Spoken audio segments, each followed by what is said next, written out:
마가복음이 벌써 20번째 시간입니다.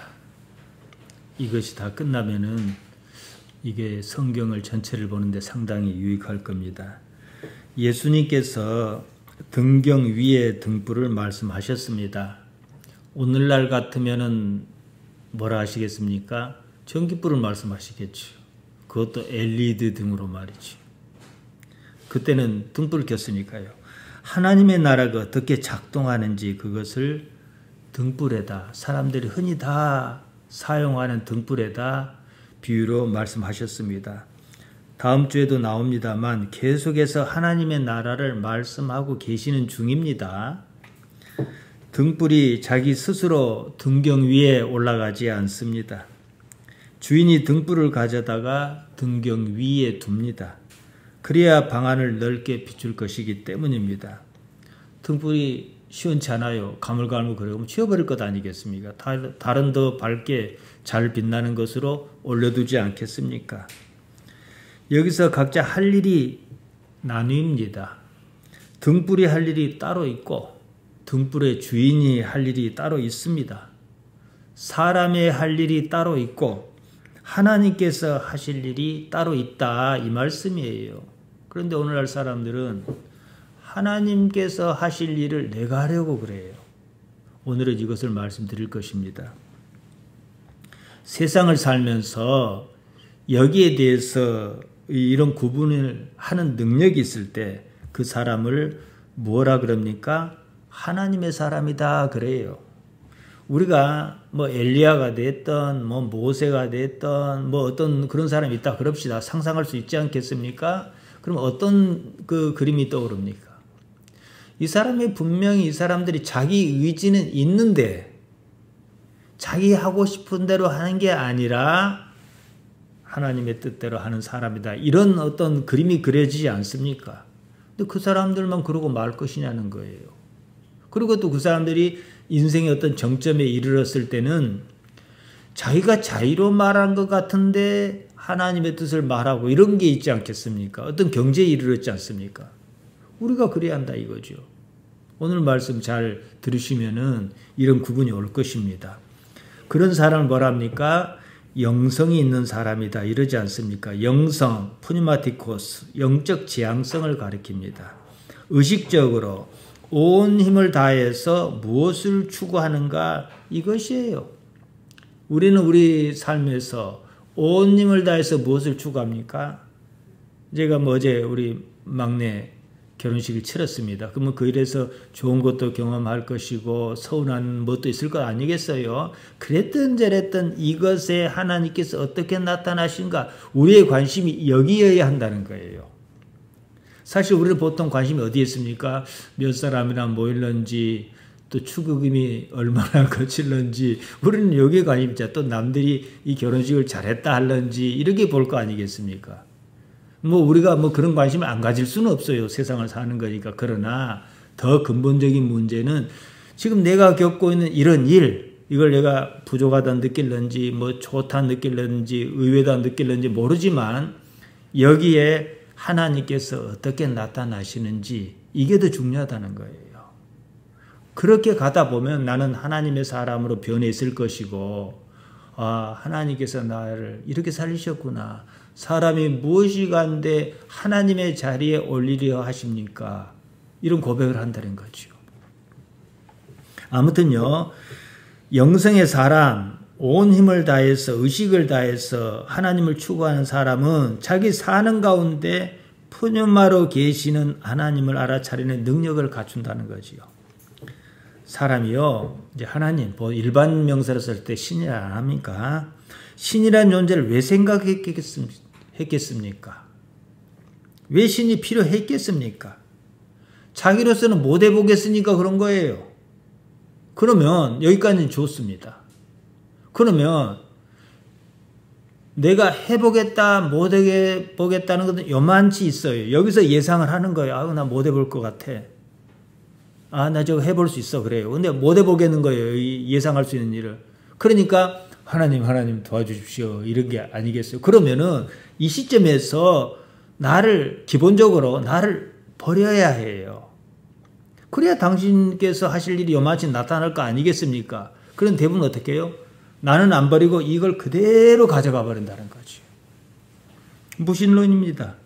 무엇이든지 자기 마음대로 할 수 있다. 그럽시다. 뭐 그런 세상 없습니다만은 그렇다면 신이라는 존재는 애당초 생각지도 않았을 것입니다. 이 역설적인 표현이에요.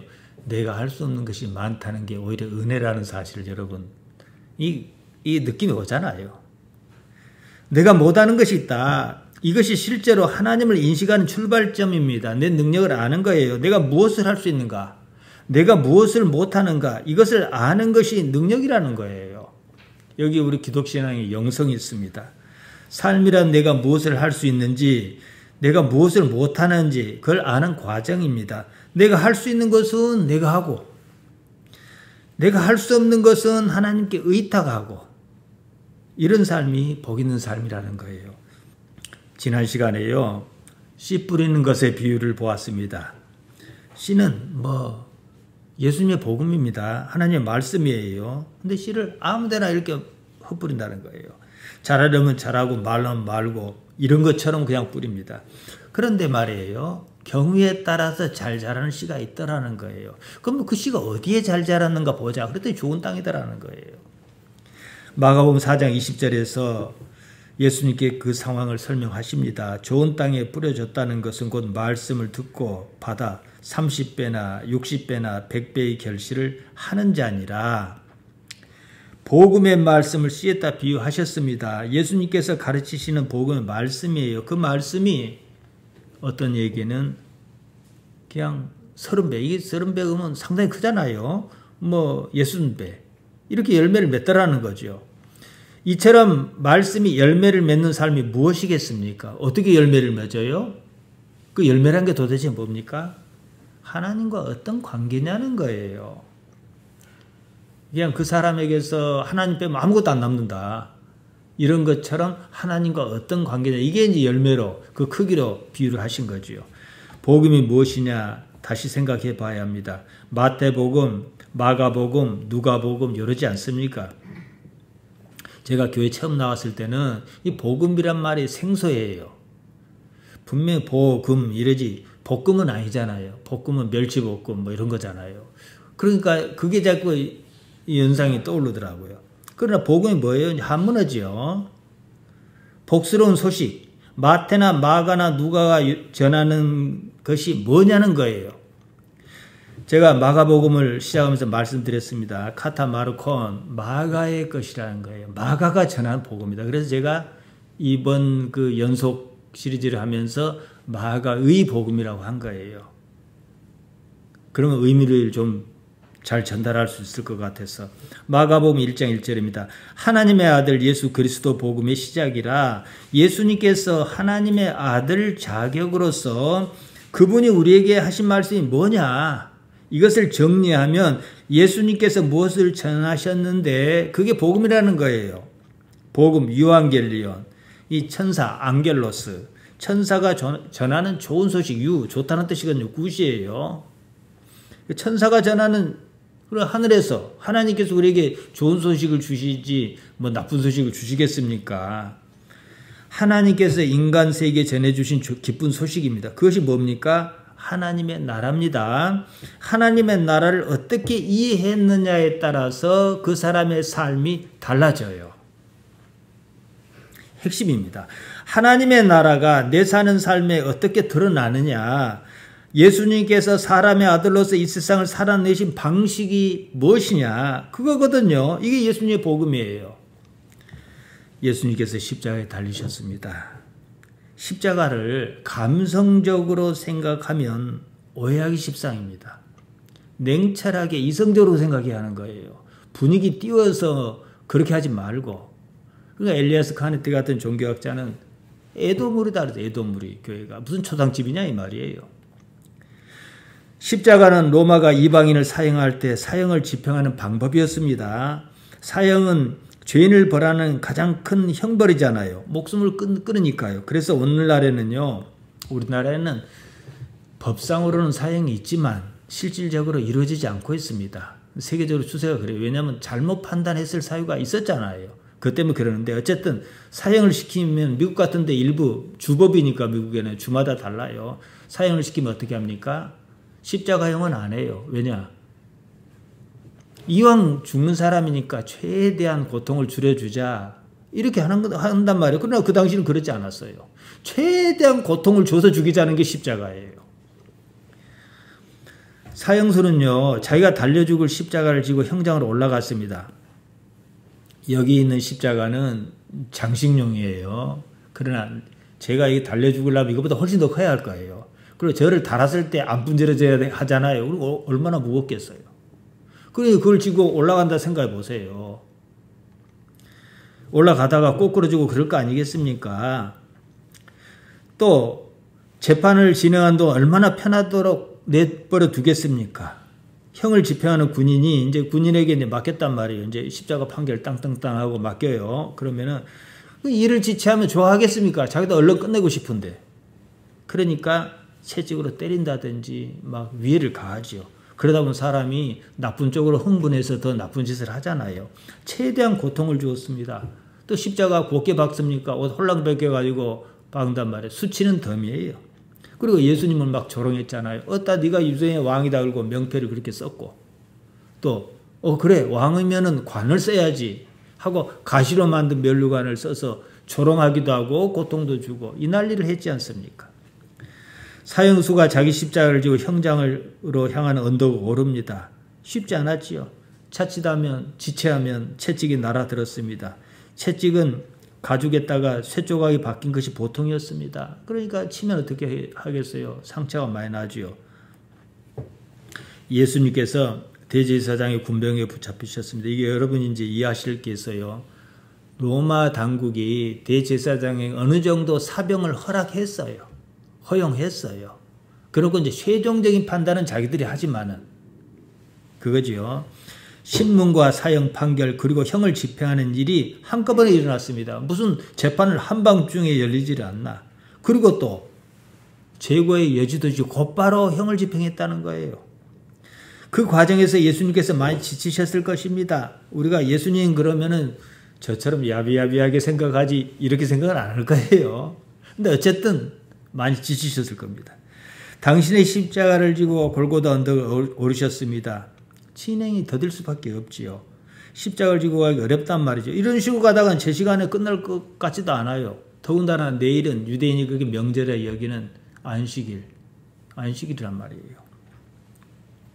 그래서 형을 집행하는 병사가 길에 이제 여러 사람들이 구경하는 사람도 있고 예수님을 좋아해서 슬퍼하는 사람도 있고 유월절이 가까우니까 있단 말이에요. 그러니까 아무나 잡아다가 십자가를 지라고 떠넘겼어요. 그 사람이 구레네 사람 시몬입니다. 세상에 이렇게 큰 은혜를 받은 사람 없어요.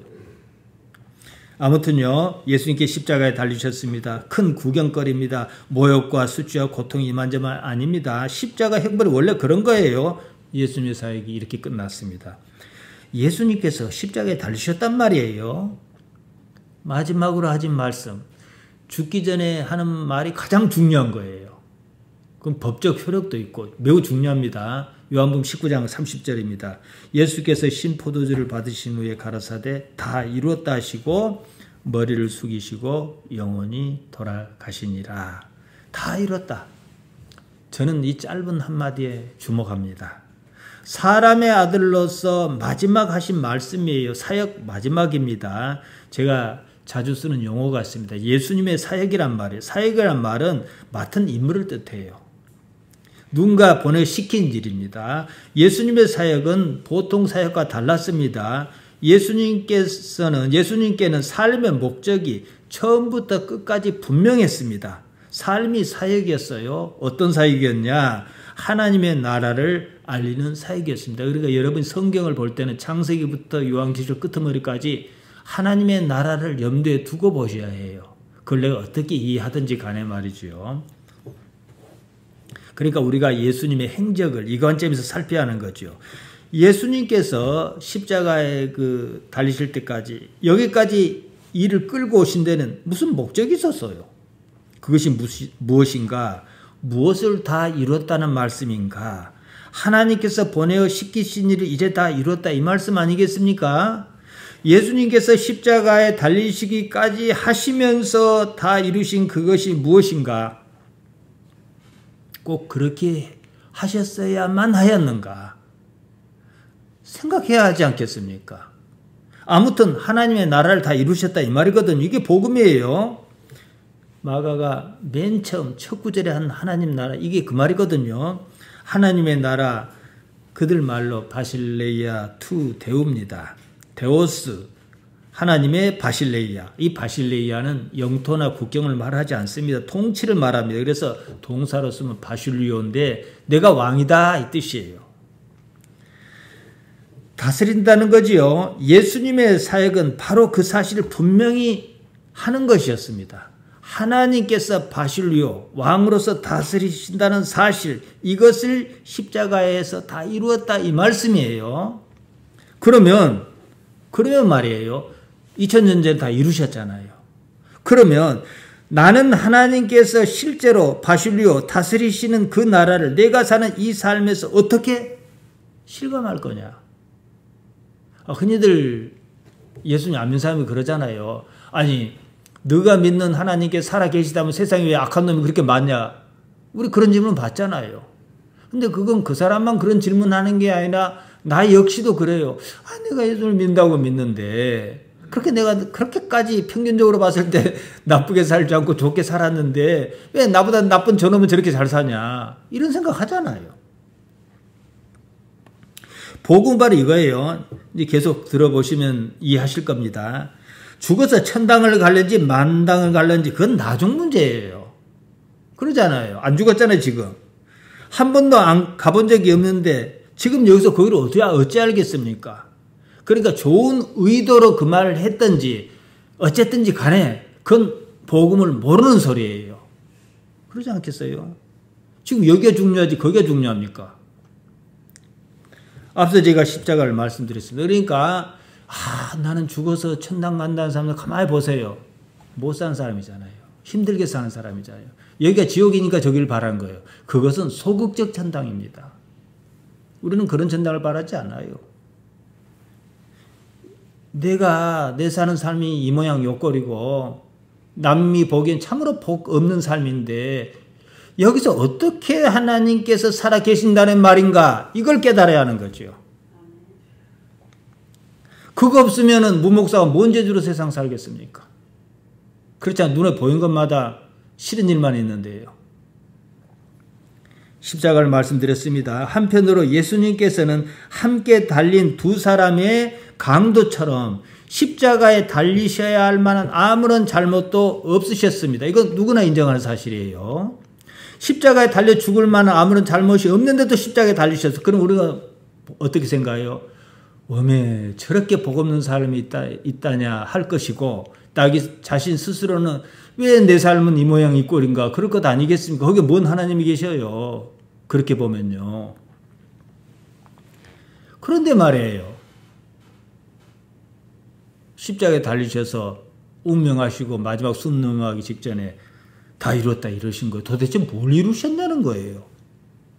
다 이뤘다. 테텔레스타입니다. 텔레오가 완료형으로 쓰였어요. 그러니까 뭐냐? 끝냈다, 마쳤다, 완성했다, 수행했다, 성취했다 이런 뜻이거든요. 영원히 돌아가신 이렇게 번역했습니다. 영원, 푸뉴마입니다. 푸뉴마는 다 아는 말이고 영이에요. 돌아가시단 말 파라디돔입니다. 넘겨주다, 내주다, 맡기다, 위탁하다, 바치다. 자 봅시다. 여러분이 지금 십자가에 달리셨어요. 고통을 다 겪고 어느 정도 넘어가서 이제 죽는다 싶어요. 다 이뤘다 이러신 거예요. 뭘 맡길 겁니까? 가진 재산을 맡길 겁니까? 내 명예를 맡길 겁니까? 다 사라졌어요. 영혼만 남는 거예요. 푸뉴마만. 그러니까 거기에 이르기 전에 나는 이 삶에서 푸뉴마를 어떻게 갖고 왔는가 이 문제라는 거죠. 당신은 그러셨거든요. 영원히 돌아가시다. 우리는 그러면 흔히 죽었다 그러지 않습니까? 육체의 안목으로 보면 틀린 말 아닙니다. 하지만 성경이 말하는 바는 그것과 다릅니다. 영원하신 하나님께 당신의 푸뉴마가 이제는 왔다 갔다 할 것도 말 것도 없이 온전히 하나님께 맡겨졌다. 이걸 알았다는 겁니다. 다 이룬 거예요. 비로소 인간의 본질을 이루신 겁니다. 그래서 평안하셨습니다. 그 본질이 뭐냐? 푸념하다. 이것을 말씀드리기 위해서 제가 앞에 예수님의 십자가 사건을 길게 말씀드렸습니다. 인간의 본질이 푸념화가 아니라면, 영이 아니라면 우리가 이루고 있을 아무런 이유가 없습니다. 오로지 육신대로 살면 그만이에요. 먹고 싶으면 먹고, 하고 싶으면 하고, 자고 싶으면 자고, 그러다 죽으면 그만이지 뭐. 이런 사람들 있잖아요. 인생이 이러다 많은 것이라 하기에는 어딘가 석연치 않은 거예요. 그래서 우리가 하나님을 생각했고 이 자리에 나온 것이 아니겠습니까? 예수님께 십자가에 달리셨습니다. 십자가에 달릴 만한 아무런 잘못도 없었습니다. 그런 상황에 다 이뤘다 이러셨어요. 여기서 봅시다. 그렇게 말씀하신 근거가 하나님 말고 또 뭐가 있습니까? 없잖아요. 당신의 지금 이런 삶조차도 하나님께서 주관하신다. 이것 아니겠습니까? 그분의 뜻에 맞게 다 이뤘다. 이 말씀이잖아요. 그래서 사역이라는 말씀을 제가 드렸고요. 그분의 뜻에 맞게 살았습니다. 그렇게 살다 보니까 인간의 본질이 살아났습니다. 그러니까 십자가에 달려 돌아가셨다 안다고 이거 너무 매이지 마시라 이 말이에요. 그 본질을 뭘 하느냐? 푸념하라 한다는 거죠. 하나님께서 푸념하셔요. 나의 본질적 특성이 원래 푸념합니다. 그 때문에 우리 인간은 이 삶에서 육체 곧 사르크스의 영향력이 미치지 않는 푸념화를 적어도 개념화하고 있어야 하는 거예요. 요한복음 4장 24절이 그거 아니겠습니까? 하나님께서 영이시니 예배하는 자가 영과 사실로 예배할지니라. 이걸 직역하면 의미가 더 크게 와닿습니다. 푸뉴마오 데오스, 영 곧 그 하나님이에요. 카이투스 프로스 키눈타스 아우톤. 그러므로 그에게 나아가는 자는 하나님께 나아가고 싶거든. 엔 푸뉴마티, 푸뉴마 안에서, 카이, 그리고 무엇 안에서, 알레데이아 안에서 프로스 퀴네인 나아갈 것이다. 우리에게 중요한 건 그밖에 없어요. 내가 정말로 하나님처럼 영혼이 뭔지 몰라도 영이란 걸 생각하고 있는가? 그리고 진실이 무엇인가? 이거밖에 따질 게 없다 이거죠. 여기까지 이해했습니다. 그럼 어떻게 살 것이냐? 이 문제가 남지 않겠습니까? 오늘 본문이 그거 말하는 거거든요. 세상을 사는 방법이에요. 예수님께서 십자가에서 다 이루었다 그러셨습니다. 그러기까지 사람의 아들로서 어떻게 사셨는지 이걸 보는 게 핵심입니다. 사람의 아들 그분이 세상을 사는 방식 말이죠. 지금은 뭐 전기가 있어서 뭐 등불 켤 일은 없습니다. 제가 어렸을 때도 등불 켜고 살았는데 우리 집사님들이 오죽하셨겠습니까? 처음에 초롱불을 켰어요. 그 석유를, 귀한 석유를 갖다가 이 하얗게 만든 초롱불에 넣고 심지 이렇게 올려가지고 심지 너무 올리면 불은 밝은데 끓음이 나요. 그러니까 적당히 하고 불을 당기지 않습니까? 조금 살만해지고 호야등이 나왔습니다. 석유 심지를 이렇게 불려고 가스를 딱 씌워요. 그거 켜갖고 어디다 둡니까? 저기 요즘 같으면 침대 밑에다 둡니까? 창고에 갖다 둡니까? 아니잖아요. 등경 위에 둡니다. 될 수 있으면 높은 데 둬요. 그래야 넓게 비칠 테니까 말이죠. 등불이 할 일이 뭐예요 그러면? 끓음도 안 나고 빛도 밝고 이게 할 일이에요. 등경 위에 올라가는 게 등불이 할 일 아니에요. 등불을 등경 위에 두는 것은 사람이 할 일입니다. 방안을 넓게 비치도록 말이에요. 등불 스스로 등경 위에 올라가지 않습니다. 이런 상황을 예로 들어 하나님의 나라를 말씀하신 거예요. 마가복음 4장 21절입니다. 또 그들에게 이르시되 사람이 등불을 가져오는 것은 말 아래나 평상 아래 두려 함이냐 등경 위에 두려함이 아니냐. 이 반어법으로 쓰였습니다. 말 못이었습니다. 계량 도구에 우리 그 되난 말로 되잖아요. 근데 여기에 말은 약 8.75리터에 해당합니다. 평상 클리너입니다. 침대를 뜨다기도 해요. 그러니까 등불을 갖다가 뭐 말로 덮어버린다든지 뭐 밑에다가도 꾸겨 넣는다 이러지 않는다는 거죠. 너무나 당연해요. 마태는 이렇게 얘기했습니다. 마태복음 5장 15절이에요. 사람이 등불을 켜서 말 아래 두지 않고 등경 위에 두나. 그러니까 마태가 더 표현이 명확합니다. 이러므로 집안 모든 사람에게 비치느니라. 누가는 누가복음 8장 16절에서 이렇게 말합니다. 누구든지 등불을 켜서 그릇으로 덮거나 평상 아래 두지 아니하고 등경 위에 두나니 이는 들어가는 자로 그 빛을 보게 하려 함이라. 복음을 가진 자는 그 복음으로 빛이 나야 합니다. 아, 저 사람은 어떤 기준이 있다. 세상을 사는 기준. 이게 있어야 하지 않겠습니까? 빛이 나도 밝게 나야 합니다. 바로 이것이 사람이 할 일이다. 그러면 하나님께서 그 빛을 내는 그 사람을 높은 데 둘 것이다. 왜 높은 데 둡니까? 그것이 당신한테 이익이니까. 그렇잖아요. 이 말씀이에요. 그러니까 여기서 우리는 사람이 내가 할 일은 무엇이고 하나님께서 하실 일은 무엇이다 이제 적어도 구분을 지어야 해요. 사람이 할 일은 뭡니까? 빛을 밝게 내는 겁니다. 자기 스스로 높은 데 올라가는 게 아니에요. 그 일을 하나님께서 하실 것입니다. 이것은 하나님 나라의 원리입니다. 그렇게 함으로써 자기 삶에서 등불인 나의 자신은 뭘 발견해요? 하나님을 발견하고자 함이에요.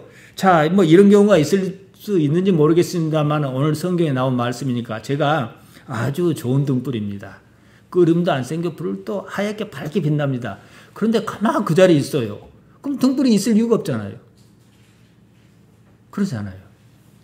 그러니까 우리는 일단 내가 밝아놓고 볼 일이에요.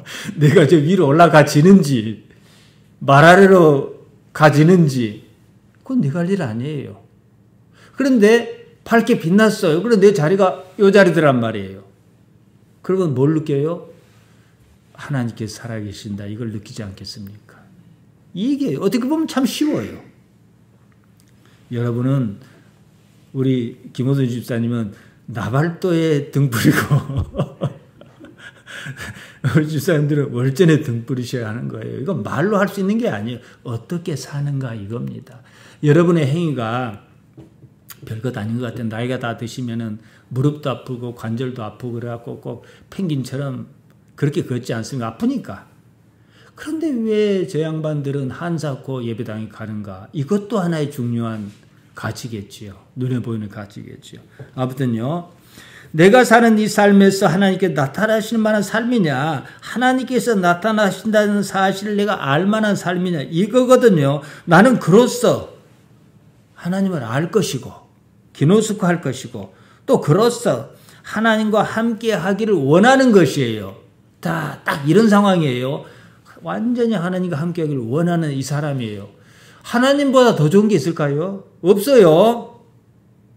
그럼 죽는 게 낫잖아요. 천국 이 문제입니다. 물론 집사님들은 오늘 죽으라고 하실 말씀 아니에요. 자식들에게 내가 아직은 좀 건강하니까 정신적으로 영적으로 영향을 끼칠 만한 그건 있잖아요. 그럼 내 스스로 선택할 수 있는 문제도 아니고, 그러나 살아있는 동안에는 하나님만이 최고 가치인가 생각하셔야 된다는 거죠. 예수님의 십자가 이렇게 말하면요 무겁게 들립니다. 또 좋지 않게 들려요. 불쌍한 쪽으로 들립니다. 사람들은요 이걸 합리적으로 이해할 수가 없었어요. 그리고 실제로 그렇게 생각합니다. 천공인지 만공인지 한 사람이 뭐라는 줄 압니까? 십자가에 달려서 아버지가 뭐 어떻게 했다고 하지 않냐. 자기식으로 얘기하면 점을 보니까 자기가 죽을 운명이에요. 그럼 도망가면 되지 왜 그렇게 멍청한 짓을 하냐. 이렇게 얘기했어요. 뭐 그걸 가지고 예수를 못 오겠다 안 못 오겠다. 난 이거 이렇게 말하고 싶지 않아요. 저는요. 그만큼 이해를 못하는 거지요. 말은 그렇게 안 했지만 보통 사람들도 그렇게까지 그쪽으로는 이해를 못할 것 같으니까 나의 죄를 옴싹 거머쥐고 돌아가셨다. 이렇게 이해한 거예요. 이 대속의 개념은 유대인의 개념입니다. 유대교에서는 가능할 수 있으나 기독교는 아니에요. 보통은 예수님께서 나의 모든 죄를 거머쥐시고 십자가 달려 죽으셨다 그러지 않습니까? 이렇게 교리화했어요. 그러면 쉬울 수는 있어요. 그래 결국은 니도 이해 못하고 나도 이해 못하는 꼴로 가버린다는 거예요. 그 말이 맞는지 틀린지 이것은 떠나서 그러면 봅시다. 나의 모든 죄, 모든 불행은 하마레티아, 죄로 인한 거예요. 예수님을 믿는 나의 삶은 왜 안 변합니까? 왜 예수님을 믿는 나는 안 믿는 저 사람보다 왜 못 삽니까? 왜 내게는 예수님을 믿는 내게는 능력이 안 나타납니까? 이렇게 따지면 뭐라 됩니까? 믿음이 부족해서 함량 미달의 믿음을 또 들고 나오는 거예요. 그런 것도 없습니다. 믿음이 뭐 함량이 있어요. 믿으면 그만인 거지. 믿음 믿고 말은 많은 것이지. 그게 뭐 믿음이 뭐 몇 그램 이런 게 있습니까? 이런 이유로 기독 신앙을 가졌다는 사람 거의가 나이가 들수록 인격적 이중성에 시달려요. 나이가 들면 뭐가 보여야 하는데 끝이 안 보이는 거예요. 안 믿는 것도 아니고 믿는 것도 아니고 에라 모르겠다 그러면서 자기 마음대로 살아요. 그러잖아요, 다들. 그러니까 목사가 그 일을 하는 거고 장로가 그렇게 사는 거예요. 신앙을 기술적으로 접근한 결과 신앙 기술자로 변했습니다. 기술은 많이 늘어요. 기도하는 것도 늘고 입에서 찾아지는 소리도 잘해요. 그러나 하나님의 능력은 없습니다. 경건의 모양은 있으나 그 능력을 부인하기에 이릅니다. 디모데후서 3장 5절에서 바울이 얘기했죠. 예수님께서는 당신께서 하실 일만 하셨어요. 다른 나머지는 하나님 아버지께서 어찌 하실 것이다. 이 의식이었습니다. 십자가를 그래서 지신 것입니다. 하나님 없는 십자가가 무슨 의미가 있을까요? 때문에 제가 자주 드리는 말씀이 있습니다. 예수님을 하나님의 아들로만 보지 말고 사람의 아들 나사렛 예수 그분을 보자 이 말이에요. 사람의 아들 그분께서는 하나님께서 이 세상을 주관하신다는 사실을 의식하고 계셨습니다. 그런 삶의 십자가가 닥쳤습니다. 십자가를 거부하실 수가 없었어요.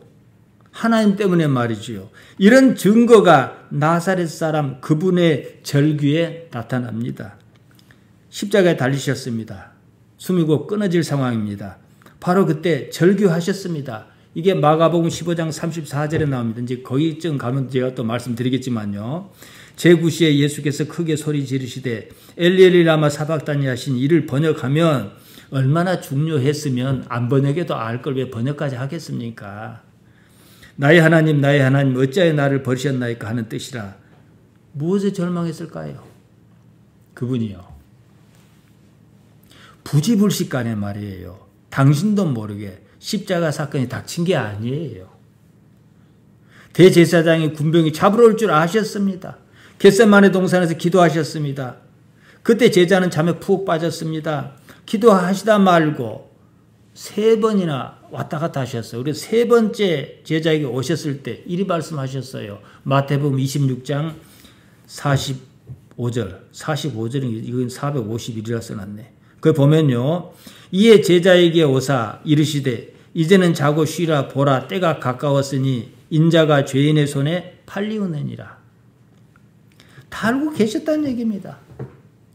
모르고 당하신 일이 아니에요. 그런데 왜 절망하십니까? 엘리 라마 사박다니 나의 하나님 어찌하여 나를 버리셨나이까? 이것이 무슨 후렴구입니까? 절망하신 거잖아요. 왜 절망하셨냐고요? 다른 사람도 아니고 그분이요. 나사렛 그분은 처음부터 끝까지 하나님과 관계 속에서 당신의 삶을 바라보았습니다. 살아도 하나님 때문에 살고 죽어도 하나님 때문이었습니다. 그러는 중에 십자가에 달리셨습니다. 하나님 때문에 십자가에 달리셨습니다. 누구도 부정 못합니다. 오늘날 우리도 그렇고 당신 자신도 그렇고. 그러면요. 하늘에서 무슨 소리가 있어야 하잖아요. 당신께서 말이에요. 요단강에서 세례를 받으셨습니다. 마가복음 1장 11절에 나옵니다. 우리가 지난번에 봤습니다. 하늘로서 소리가 나기를 너는 내 사랑하는 아들이라 내가 너를 기뻐하노라. 이 말씀 한마디면 절규 안 합니다. 아시겠습니까? 나사렛 그분도 죽음 너머의 세상에 안 가봤습니다. 모르는 세상이에요. 그러면 너는 내 사랑하는 아들이다. 너는 임무를 다 마쳤다. 잘했다. 이제 내게로 오너라. 이러시면 왜 절망해요? 아무 소리가 없는 거예요. 아무 소리가. 오늘 우리가 깎아받듯이 당신도 깎아받으셨다 이 말이에요.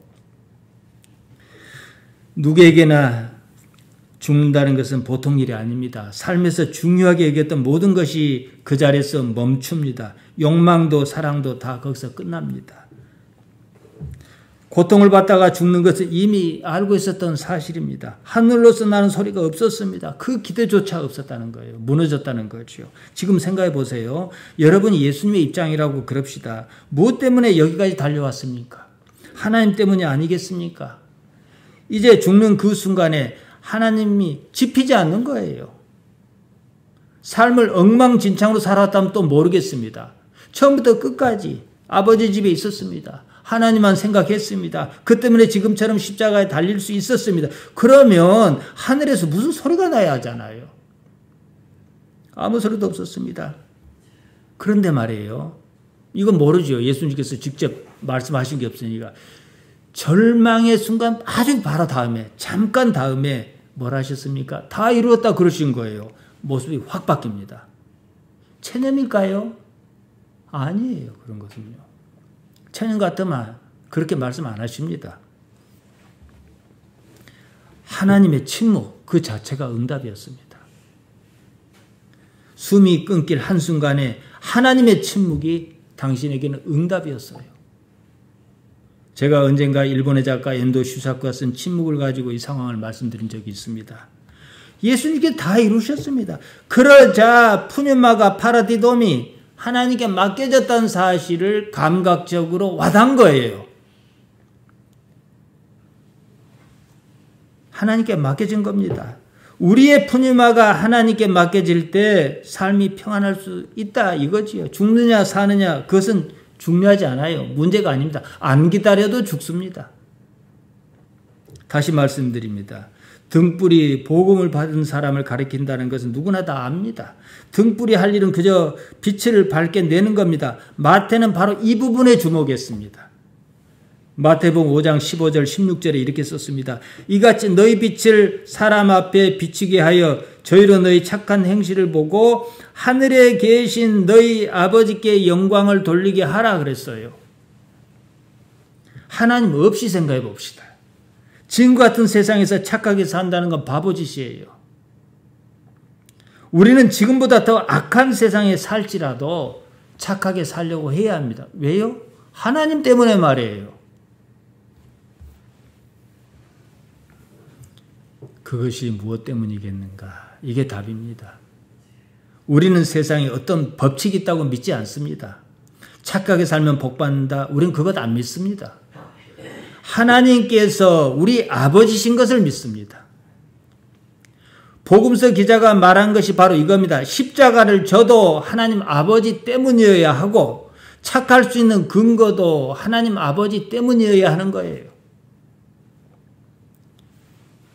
나사렛 그분이 무슨 일을 하셨는가 다 떠나서 봅시다. 하나님 아버지가 아니라면 십자가에 달릴 이유가 있었을까요? 왜 예수님께만 다 떠넘겨버립니까? 자기는 안 믿으면서. 십자가를 물리칠 능력도 있었습니다. 도망갈 기회도 있었습니다. 하나님 아버지 때문이었습니다. 당신의 삶을 오롯이 받아내셨습니다. 그제서야 당신의 푸뉴마를 하나님 아버지께 파라디돔이 맡겨졌다는 사실을 아셨습니다. 내가 무엇 때문에 이 세상을 사는가? 이것은 생각할 수 있어야 합니다. 삶이 좋든 굳든 그때부터는 하나님의 사람으로 사는 겁니다. 복음서의 모든 관점이 바로 이것입니다. 마태복음 18장 4절을 볼까요? 그러므로 누구든지 어린아이와 같이 자기를 낮추는 그이가 천국에서 큰 자니라. 마태복음 28장 12절입니다. 누구든지 자기를 높이는 자는 낮아지고 누구든지 자기를 낮추는 자는 높아지리라. 겸손해라 이 말씀 아닙니다. 낮아지면 높아진다 이 말씀 아닙니다. 무슨 원리를 말씀하신 게 아니에요. 무엇 때문에 그럴 수 있냐는 거예요. 나의 관심이 뭐냐는 거예요. 여전히 높아진 데 관심이 있어요. 하나님은 도구예요. 그거 우리 신앙 아닙니다. 나의 관심은 하나님 아버지 말고는 없습니다. 이런 삶을 살 때 하나님을 알아차리는 의식이 생겨나야 합니다. 이 삶에서 하나님을 의식해요. 자신의 의식 세계에서 하나님의 푸뉴마를 잉태하는 거예요. 이건 뭐라 그럽니까? 겟네데 아노덴, 위로부터 났다, 거듭났다 이 말이에요. 요한복음 3장 3절 예수님께서 유대인에 관한 니고데모에게 하신 말씀 아니겠습니까? 여기서 뭐라 하셨어요? 겟네데 아노덴, 사람이 하늘로서 나야 하나님의 나라를 볼 수 있다 그랬잖아요. 그러셨잖아요. 하나님께 어찌게 살아 계신가 나는 알 수 있다 이 말이잖아요. 딱 이 시점에서 봅시다. 예배당 바깥에 있는 사람과 여러분이 어떻게 다를까요? 여러분은 이 말을 압니다. 바깥 사람은 몰라요. 얼마나 큰 차이입니까? 근데 우리는 더 가자 이거죠. 하나님의 나라를 봅니다. 하나님께서 어떻게 살아 계시는지 감으로 느낍니다. 그 사람이 세상을 어찌 살겠습니까? 제가 예배할 때 결혼 얘기를 하긴 했습니다. 그러면서 우리가 뭘 느낍니까? 다 그런 거 느끼셨을 거예요. 하나님께서 이 일에 어떻게 나타나시는가. 또 그리고 거기서 또 나름대로 은혜를 받잖아요. 그러면서 은혜 받는다고 말하는 그 부분을 어떻게 살려낼 것인가. 이게 우리가 할 일이에요. 그러니까 하나님을 찾을 수 있는 근거는 정말로 많습니다. 그 사람은 자기가 하는 일, 해야 하는 일이 뭔지를 알고 하나님께 하실 일이 뭔지를 압니다. 결국에 가서 그것은 드러날 것은 드러나고야 만다는 사실이에요. 이건 우리에게 좀 위로를 줍니다. 목사가 이렇게 열심히 하다 보면 드러날 것은 드러날 것이다. 당신한테 이익이니까. 마가복음 4장 22절입니다. 드러내려 하지 않고는 숨긴 것이 없고 나타내려 하지 않고는 감춘 것이 없는. 이게 뭔 말인가? 아무리 봐도 우리말로 헷갈려요. 번역이 좀 이상합니다. 누가는 이 말씀을 이렇게 좀 쉽게 썼습니다. 누가복음 8장 17절입니다. 숨은 것이 장차 드러나지 아니할 것은 없고 감추인 것이 장차 알려지고 나타나지 않을 것이 없느니라. 아주 훨씬 쉽지요.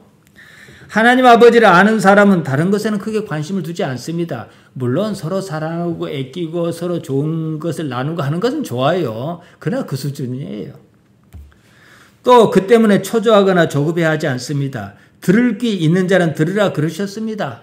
그 말씀은 마치 씨를 아무데나 막 뿌리는 것처럼 그 말씀은 천지에 있지만 귀를 닫고 있는 사람은 백날에도 안 들리고 귀를 닫는 그 중요 원인이 뭔지 압니까? 자기 관념이에요.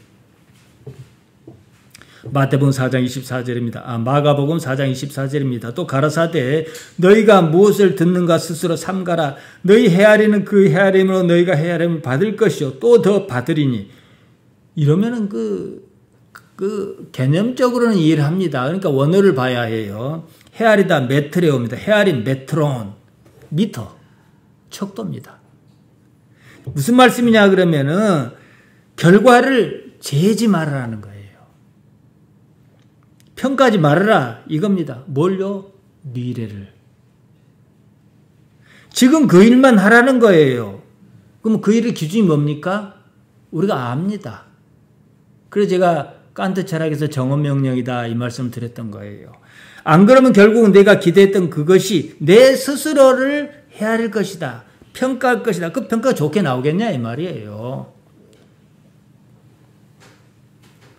여러분은 무엇을 기대했습니까? 인간사에서 평가한 그 평가 때문에 참혹한 일이 이루 말할 수 없이 많았습니다. 교회가 이 일에 조금도 뒤지지 않습니다. 지금도 그렇지 않습니까? 무엇을 평가합니까? 삶을 평가하지 않고 그냥 그 일을 하는 것, 해야 할 일을 하는 겁니다. 무엇을 해야 하는지 생각하면 압니다. 모르겠다면 생각하지 않은 거죠. 선한 일을 도모하는 겁니다. 마가복음 5장 25절을 마저 보겠습니다. 있는 자는 받을 것이요 없는 자는 있는 것까지 빼앗기리라. 복음의 원칙입니다. 가진 자가 더 가집니다. 삶의 이런 과정을 통해서 우리는 하나님을 압니다. 내 삶을 통해서 안 하나님, 이것으로 영원한 세계를 그립니다. 안 가봐도요. 히브리서 11장이 그것을 말하지 않습니까? 그러면 어떻게 살 것인가? 답이 보입니다. 현실의 하나님, 나의 이 현실의 삶에 관계하시는 하나님, 우리 기독신앙은 이 문제입니다. 내가 사는 현실은 하나님의 현실입니다. 나를 버리면 하나님만 남습니다. 하나님께서 이 세상을 운행하신다는 사실, 이게 바로 바실레이아 투 데우, 하나님의 나라입니다. 그것을 알아차렸으면 바로 그 세상을 받아들이는 것, 그리고 그 세상의 가치를 알아내는 것만이 내가 할 일이에요. 그 가치를 알다 보니까 영원한 세계가 있다는 것을 믿을 수가 있는 것이고 그 세상을 그릴 수가 있는 거예요. 하나님 없는 천국이 무슨 소용이 있답니까? 하나님 때문에 말이지요. 그래서 나는 하나님 아버지를 압니다.